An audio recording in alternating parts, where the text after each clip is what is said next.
we all might know the Caped Crusader to be some ultra dark, super serious anti-hero, but the truth of the matter is that Batman loves to flex. I'm buying this hotel. I bought the bank.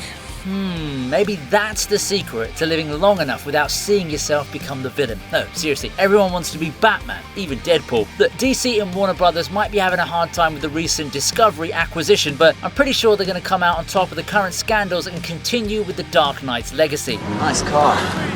You should see my other one. How do I know? Because I believe what doesn't kill you can only make you stronger.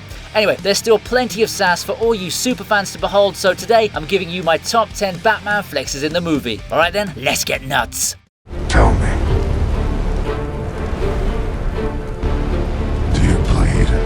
Undoubtedly, the most iconic line from the otherwise forgettable Batman vs Superman was, Do you bleed? It was Bruce Wayne's retort to Clark Kent's masked threat, and it gave way to an epic encounter between the two DC legends. However, the sass didn't just end with that. You will. After the Dark Knight gets himself whooped by the Man of Steel, he decides he's had enough and launches his kryptonite attack. Call it a cheap tactic if you want, but the dude's got to do something to get on even ground with an overpowered space alien. Anyway, Batman soaks in the joy of finally gaining the advantage and rubs it in real nice when he tells Kal-El, You're not brave. Men are brave. Does he have any definite proof of that? Gotta be careful, Bruce. You don't want to upset some jobless snowflakes somewhere on Twitter now, do you? Identity politics aside, this was a savage roast, especially when you consider that the victim over here is the strongest man on Earth. It really got me rooting for Batman, even though I knew he had all the plot armor in the world. Jesus Christ. He branded him. Good morning. I'm here to see Mr. Earl. Name? Bruce Wayne. It's tough being the heir to a multi-billion-dollar empire. I mean, just ask Donald Trump. Anyway, Bruce Wayne knows how to handle himself with a sense of class. We see it in full display when he makes his return to Wayne Enterprises and shocks the receptionist when she asks for his name. Of course, that's not the end of his savagery, as he keeps her occupied in his own gentlemanly way, and the other shareholders must check why she isn't answering any of their calls. That's when they get the big surprise, and the billionaire vigilante says, It's Wayne Enterprises, Mr. Earl. I'm sure they'll call back. Not only is that a great way to remind everyone who's boss, it's also an awesome line to announce your return to the Iron Throne. I'm sorry, I mean the corporate throne. Bruce, you're supposed to be dead. Sorry to disappoint. The look on everyone's faces kind of sums it up too. It's like they've just seen the actual Rings of Power reviews instead of all the fake ones Amazon's desperately trying to promote. The Lamborghini then. Much more subtle.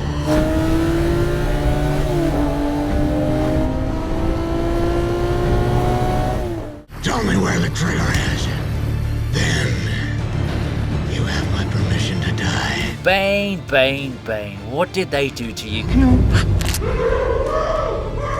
He had so much potential going into the second half of the movie, but then it all fell apart like a house of cards. Yes, that was also a pun on the whole Kevin Spacey situation. Well, at least he got that one line in where he tells Bruce Wayne, When it is done and Gotham is ashes, then you have my permission to die. but of course, he's freaking Batman, so he's not just gonna stand there and take these insults. It's only a matter of time before the Dark Knight gets his redemption, and oh boy, he sure soaks in the glory. After a lengthy fight scene with Bane, Batman pins him down and gives him a few more punches before he totally goes savage mode and demands the trigger from his nemesis. That's when our hero decides to pull an Uno reverse and tells the villain, Tell me where the traitor is. Then you have my permission to die. Okay, I know this is totally fan fiction, but can you imagine if Tom Hardy turned into Venom at this very point? Now that's the kind of multiverse that I'd be down for. Aggravated assault.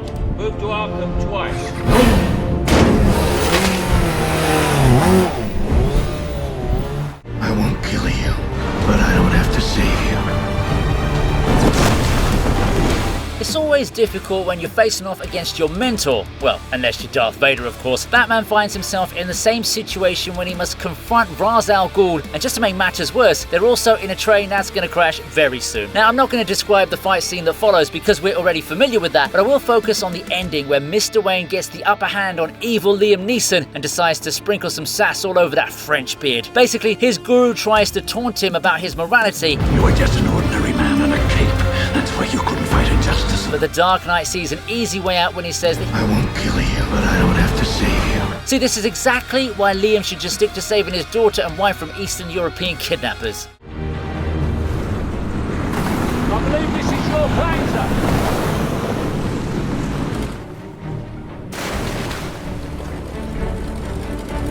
She begged me with her last breath that when I killed you, and make no mistake, I will f***ing kill you.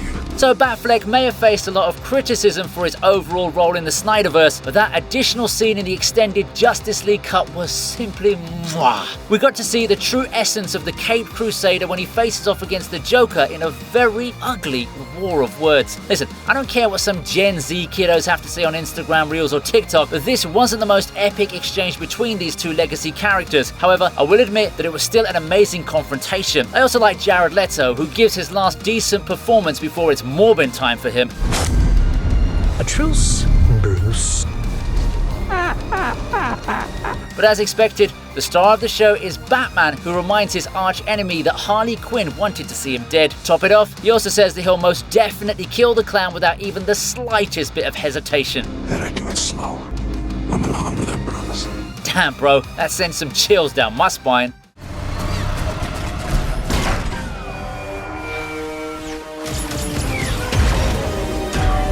But when that light hits the sky, it's not just a call, it's a warning.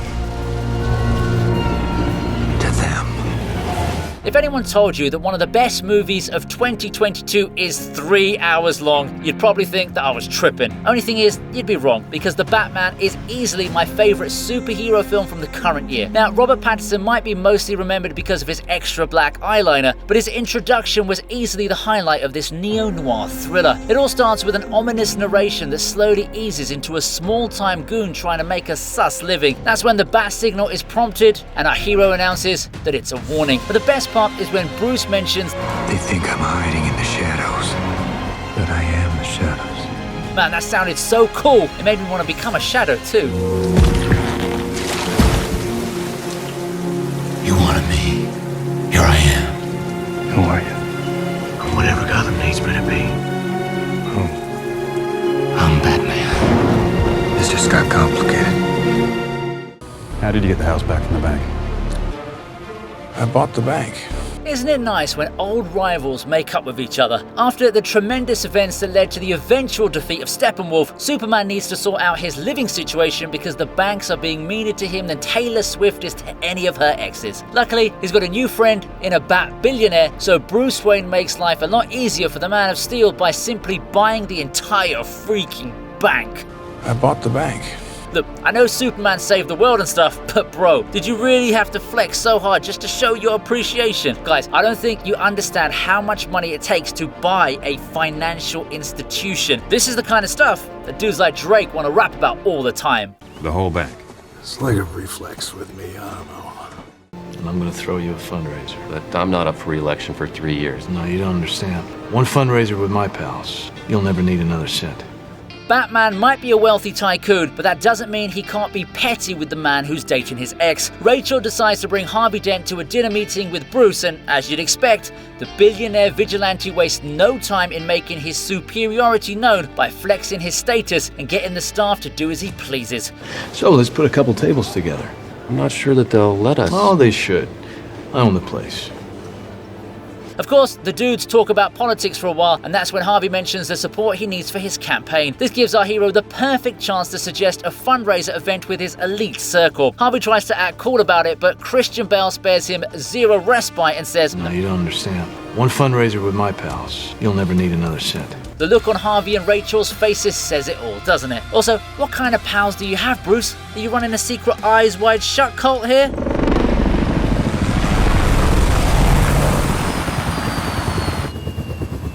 Sorry that I'm late. What are your superpowers again? I'm rich. Recruiting a superhero team to take on an evil demon lord is not an easy feat. It's not like the Avengers are just lying around looking for a new job, are they? So Mr. Wayne decides to recruit Barry Allen for his super speed, and I guess we'll just have to forgive the poor hindsight, as I don't think anyone would have expected Ezra Miller to turn out the way he did. Anyway, the Flash is hesitant at first, but then he gets one quick look at the Batman's identity and says he's in. Stop right there. I'm in. Can I keep this? Of course, it's not like Bruce to be happy with a simple yes, so he takes the Flash to his awesome sports car, after which he's asked about his own superpower. Well, the answer's simple, isn't it? I'm rich. Hey, I don't think he's trying to undersell himself there. I'd take $1 billion over super speed any day of the week. What are you doing? Wait! What do you want from me? Fear. I can smell it. I'm going to have to ask you to leave. I'm buying this hotel, setting some new rules about the pool area. What's the use of all that money if you're not going to spend it on the ladies? Nice car.